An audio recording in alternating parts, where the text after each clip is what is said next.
All right. Good morning, good afternoon, good evening, YouTubers. I don't have a lot of memory on here. I've got a thing uploading, but I wanted to say a few words. And I've got this 7 deadly things up here. I've got another one that's I think is I like a little bit better.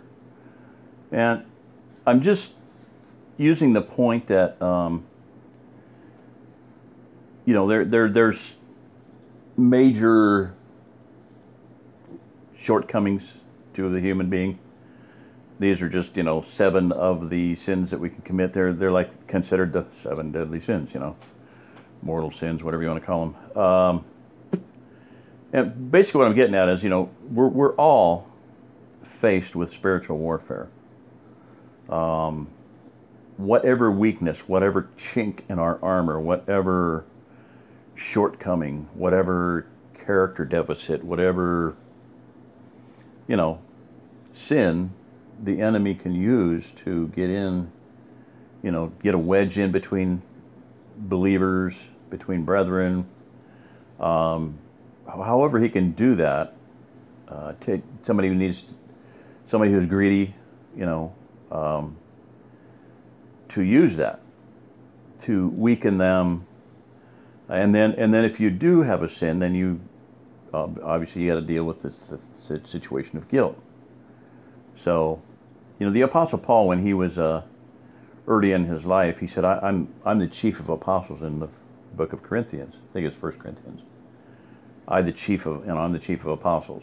Then a little bit later on, it was in the book of Ephesians, on down the road. He'd been around the block a few times, been beaten up a few times, Maybe he was a little bit more humble. He said, I'm the least of all saints. Quite a big, and granted, it's the arguments at the time, but they did represent different points, early in his life, later in his life, and then, so he said he went from claiming to be the chief of apostles to the least of all saints. In Timothy, he says, I, the chief of sinners, am. Now, chief of apostles to chief of sinners. So anyway, point being is we get humbler as we get older. We feel more sensitive to sin, and I honestly felt like I've sinned against greater light. I feel like I have a greater light, and I could honestly claim to be the chief of sinners. So, there's times when I just think of things that I've done in the past, and I'm just like, oh, Father, please forgive, and it's like, what? What are you talking about? He doesn't remember our sins. He casts them away. So, if we do fall, we just need to come back and just get back on the horse, as it were. So. 2, 4, 6. So 7 must be right up there. Okay. And I can make this smaller or whatever, but these are just little character guys, but anger, pride. See the little mirror there, the narcissist. And it's interesting to me that people who claim to have been tortured by narcissists, a narcissistic spouse, suddenly are one of the worst narcissists I've ever seen in the world. Greed, oh my gosh. You can do horrible things because of greed. I want my gold. Well, it says in the Bible that your silver and your gold you're going to throw out in the streets. The streets of heaven are paved with gold. But if you are lusting after gold and you're willing to destroy somebody's life over gold, you're not going to walk on the streets of heaven. You never will. I'm looking at you, I hope you hear this. I hope you hear this. You will never walk on those streets of gold if you're going to destroy somebody's life because of some measly, crappy, stupid, rusty, moth-eaten gold. Read the book of James 5. Gluttony, sloth, laziness, envy, jealousy. Oh, going to destroy people. Lust,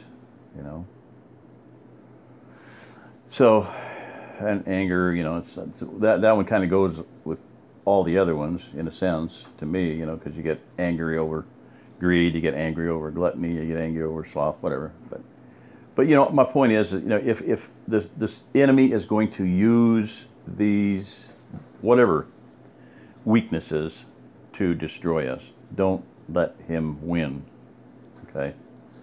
I found out today. I talked with a guy. On the way back from Branson, I had to get gas, and I had a little bit of money, so I put a few dollars of gas in the van, and I saw a guy that reminded me of a man that I knew.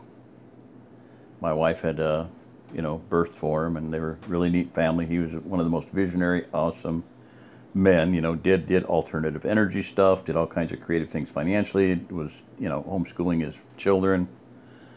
Home birthing, homeschooling family. So I sent a text to the number I had and sent an email to the only email I had, and he responded. Still out there. Well, come to find out, my wife had talked to his wife, and his wife has put him out of the house and has taken over everything. He even wanted the car back, the van. He's living out of a van. He's living in a van. And he told me how you can survive in 90 to 100 degree heat in your van with a little computer fan blowing on your body core. Not me. I'm sorry. I'm not in good a shape, as he is. So, things are going around. Marriages are being destroyed. Now, as opposed to, my children were all grown. They have 5 children, 6 children at home. Total difference. And for anybody to advise another man's wife, especially a man as godly and concerned and visionary, planning for the future as he was, that is sick and sad and perverted, just as my divorce was perverted. Just not right. Anyway, that's I'm not, like I said, wasn't a perfect husband. I was. Every man that's visionary is hard to live with because they're planning for the future. So it's hard to live in the now and plan for the future. You're gearing everything in your mind and your economics and your preparations for the future, and you're not going to do it unless you plan now and you make changes in your life now. And that's what he was doing. He had so many things going on. And good income right out of the farm. Well, basically, she just stole everything, threw him out. So, very sad. But families are being messed up. The enemy is raging because he knows he has a short time. So, understand that. Deal with it. If he has done something, he's gotten to you in some way, shape, or form, ask for forgiveness and move on. Get back on the horse, ask the Father forgiveness and accept it, and move on. Dedicate your heart and your soul and your life to, making change, continue to make changes that you've been given to do. So anyway, I'm going to leave it at that because I don't want to just keep rambling. I just wanted to get that message out there, like there's forgiveness with thee that thou mayest be feared. He is a forgiving God.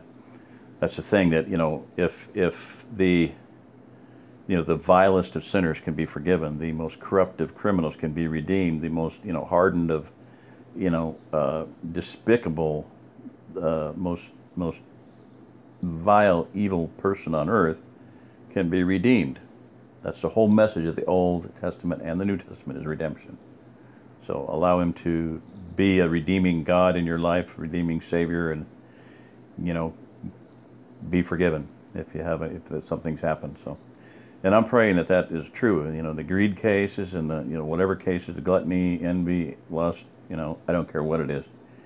If you've done something wrong, just admit it and make the change and get back into, because otherwise we're all just going to be destroyed. And that's kind of what I'm seeing, There's things going on with Brother Shannon that are just disgusting. I mean, I don't know how to say it, the greed issue, stupid stuff. So, I don't know. It's very much a concern in my life. It's, don't know from one day to the next what's going on, So, Anyway, all right, that's it. I'm gonna can it there. Appreciate everybody. Be praying. Be praying for this ministry. It's not over. I don't think it's even hardly begun. Yeah, I've helped about 30 families or so get here, but I don't think it's over by any means. So, all right, this is Jerry Diamond. If you're listening to this, you are the remnant. Thank you. Bye bye.